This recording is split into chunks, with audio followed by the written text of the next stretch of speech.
बिस्मिल्लाहिर्रहमानिर्रहीम। अस्सलाम वालेकुम प्यारे बच्चों।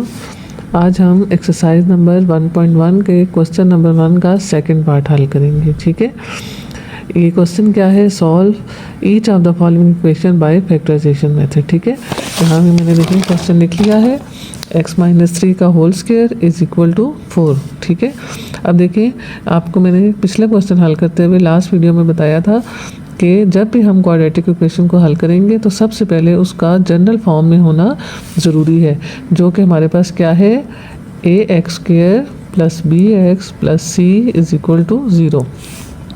अब देखिए ये वाला क्वेश्चन जो है ये अपनी जनरल फॉर्म में मौजूद नहीं है, इसमें यहाँ पर इसके ऊपर स्क्वायर है, तो हम बाय यूजिंग फार्मूला पहले इसको खोलेंगे। कौन सा फार्मूला यूज़ करेंगे, a minus B whole square is equal to a² minus 2ab plus b का स्क्वायर। ठीक है, तो यहाँ पर ये x-3 होल स्क्वायर किसके इक्वल आ जाएगा, x का square minus 2 into X into 3 plus 3 का होल स्क्वायर।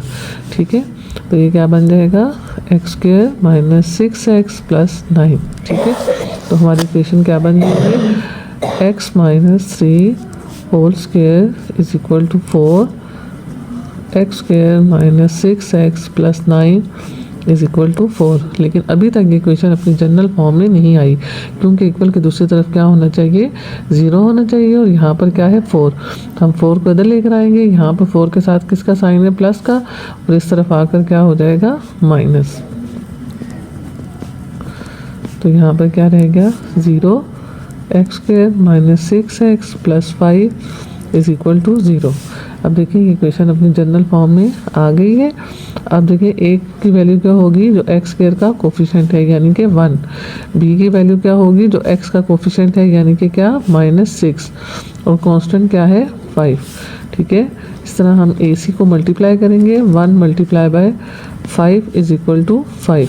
ठीक है, अब हमने क्या करना है, टेबल बनाना है, फैक्टर्स ऑफ AC, और इस तरफ क्या आ जाएगा, एडिशन सब्ट्रैक्शन ऑफ फैक्टर्स। ठीक है, अब देखिए 5 की फैक्टराइजेशन करने के लिए हम कहाँ से शुरू करेंगे, 1 के टेबल से। 1 का टेबल कहाँ तक पढ़े, 5 आता है, 1 5 आर 5।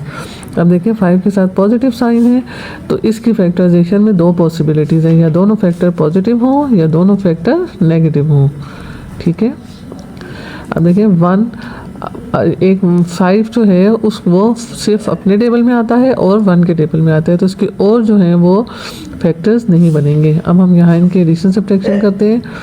पहला फैक्टर क्या है, +1, दूसरा क्या है, +5, तो ये क्या बन जाएगा, +6। यहाँ पर पहला फैक्टर क्या है, -1, और दूसरा क्या है, -5, तो क्या बन जाएगा, -6।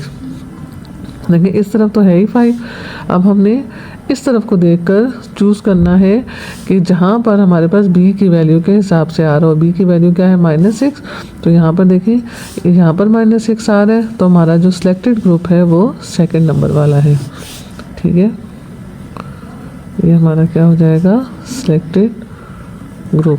ठीक है, अब हमने क्या करना है, वापस इस इक्वेशन पे जाना है।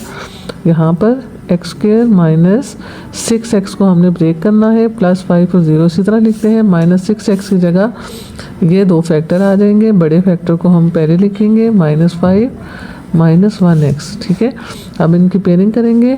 पहले 2 में से देखें क्या कॉमन निकलता है, x, यहाँ क्या रह जाएगा, x, और इधर क्या रह जाएगा, -5। अब यहाँ देखें तीसरे फैक्टर के साथ किस चीज़ का साइन है, नेगेटिव का साइन, हम ये नेगेटिव कॉमन लेंगे, जिसकी वजह से अंदर +5 का साइन चेंज हो जाएगा। अब देखिए इन दोनों में और कोई भी चीज़ कॉमन नहीं है, तो हम क्या लेंगे, 1। तो यहाँ पर ये -x था, नेगेटिव साइन कॉमन लेने की वजह से ये +x हो गया, और ये +5 था और नेगेटिव साइन कॉमन लेने की वजह से ये क्या हो गया, -5। ठीक है, अब इन दोनों में क्या कॉमन है, x -5। ठीक है, और इधर क्या बच गया, x, और इधर क्या बच गया, 1। Again using zero product property, या x-5 0 है या x-1 0 है। ठीक है, x-5 इज इक्वल टू 0 और x-1 इज इक्वल टू 0। -5 दूसरी तरफ जाकर क्या हो जाएगा, +5, और -1 दूसरी तरफ जाकर क्या हो जाएगा, +1।